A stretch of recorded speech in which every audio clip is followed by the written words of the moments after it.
So this is also my first time at the corner. Thank you all. It feels a bit different being in front of a classroom at Bates than in front of all of you, but this is exciting too.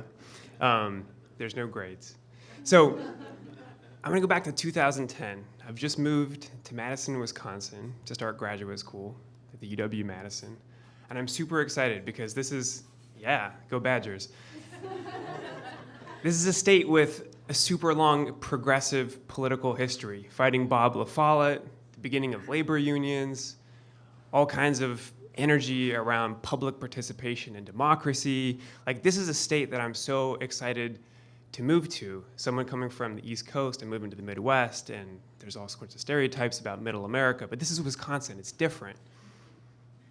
I moved there in August, and by November, my first election in Wisconsin, Scott Walker gets elected. Democrats are swept out of state office entirely. Republicans have the gubernatorial's office, the governor's office, as well as the state house. And within months, this entire fantasy that I had of this liberal democracy shatters. And the most interesting thing about this whole process is that within 2 weeks of taking the governor's office, Scott Walker declares war on public sector unions. And I remember very vividly on February 14th, we delivered as graduate students a whole bunch of Valentines to the state office because in protest to this bill, the Graduate Student Teachers Association began leading this movement to try and take back public sector bargaining rights. And what started as just a few graduate students, and I wasn't one of the first, but within a few days I joined the movement, became a twice-a-day protest at the state capitol. Now, just to remind you, Wisconsin is similar latitude to Maine, so it's February, it's cold, it's snowy, but every day at noon and at 5 p.m., first hundreds, then thousands, then tens of thousands of people show up at the state capitol to protest this assault on a fundamental right of democracy.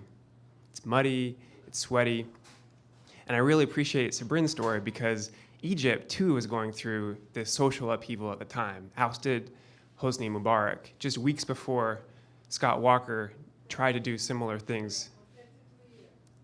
Say it again? We have been suffering for 32 years. So we didn't have it that bad in Wisconsin. But still, the best part about this is, as people begin coming to the Capitol to protest, you still need to eat food when you're protesting.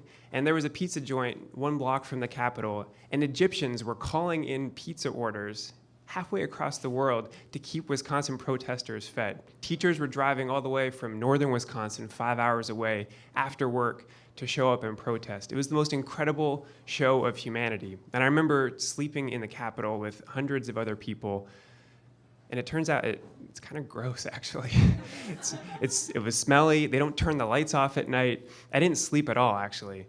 But it was this incredible show of people coming together. There were medical tables set up. You could get whatever food you wanted.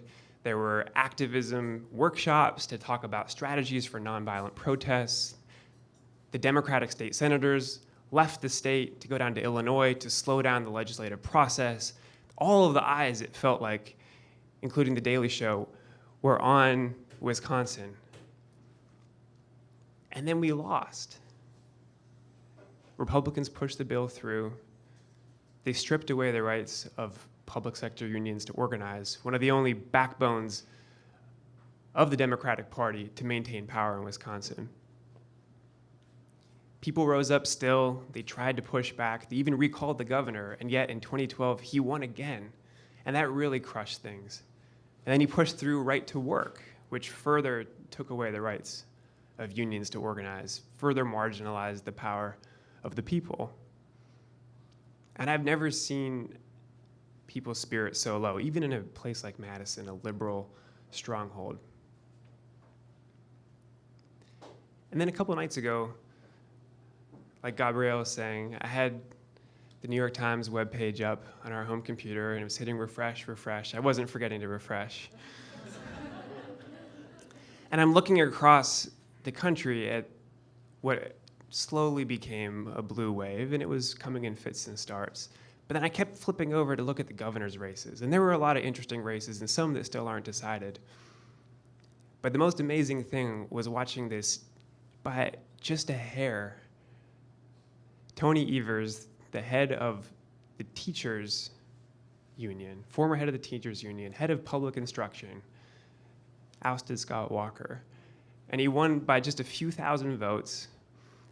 My friends who were in Madison told me that there were signs in people's yards all around the governor's mansion where I used to run in the morning with Tony Evers. And it was over.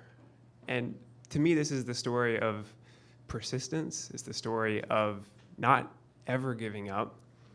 And it's the story truly of people power, even against gerrymandering, even against using all institutional powers to take away the power of the people. So justice, karma, they still mean something even in 2018. Thank you.